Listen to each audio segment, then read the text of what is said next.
The Colorado Avalanche Information Center with a new program for miners and plow drivers. Phil Lindeman with Krystal 93 News. Avalanche season is still a few big dumps away, but Avalanche education is always in season. Know Before You Go is an introduction to avalanche safety designed by forecasters in Colorado and Utah. It's been around for 3 years, and this winter, the Colorado Avalanche Information Center is launching a new version made for plow drivers and other professionals who are forced to work in avalanche terrain. Aaron Carlson with Friends of the CAIC. It's designed for utility workers, miners, people that are actually working in avalanche terrain. This new program is dubbed Know Before You Go to Work, and it features most of the same topics covered in the regular course. Think concepts like getting the right gear and knowing how to read a forecast. The original is targeted at young backcountry users, but Know Before You Go to Work is more about safety on roads and mountain passes away from the slopes where backcountry recreators tend to get in trouble. So it's really important to us that we're not hitting just recreationists, but we're also hitting these people that are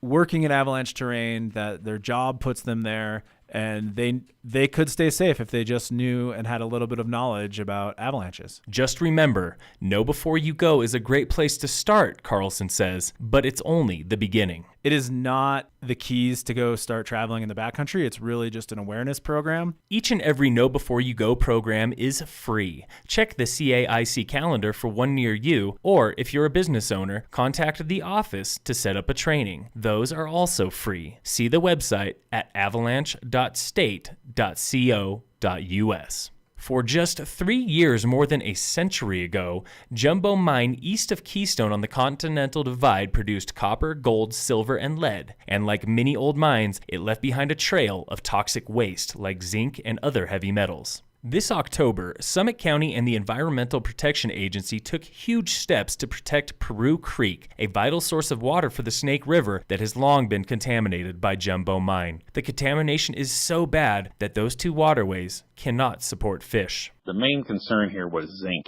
So there's high levels of zinc that was coming off of this, and hopefully this will decrease it a little bit, but Peru Creek does have a lot of zinc in it as well. It sort of has an iridescent color to it. That was Dwayne Newell with the EPA. He was in charge of the cleanup operations at Jumbo Mine. Those ended in early November after about 3 weeks of work, including a new drainage now lined with limestone to cleanse water before it reaches Snake River and, further down the hill, drinking water for 1.4 million Front Range residents at Dillon Reservoir. Mines, if they didn't have water flowing or the waste rock wasn't there anymore, there's really nothing to clean up. But in situations like this, there's the additives collapsed and there's water flowing out across a fairly large waste rock pile. The Jumbo Mine cleanup cost about $70,000 to $80,000. Newell said the project took federal, state, and local agencies, but it also required private approval. Jumbo Mine is on private property, and the owner still uses a cabin near the base of the mine. Summit County struck a public-private land deal for access to the area. Also in Peru Creek drainage is Pennsylvania Mine, a much larger and more damaging mine. Cleanup work there ended in 2016, but Jumbo and Pennsylvania are hardly the final sites on the EPA cleanup list. There's hundreds, if not thousands, of mines, across the western part of the U.S. and all across the U.S. and pretty much everywhere around the world. And a lot of this occurred back then when people were unaware of the damages that could be done. For photos from the Jumbo Mine cleanup, see the Krystal 93 Facebook page. In sports, the Denver Nuggets are in Portland tonight for the Trail Blazers. Game time is 8 p.m. on Altitude. And in local sports, the Summit Rugby girls have done it again and are now 10-time defending state champions. The Summit Black team beat West Denver in Westminster on Saturday, 50-7 in the State Sevens tournament. Summit Black outscored opponents 174-7 on Saturday, going 4-0 before the final game.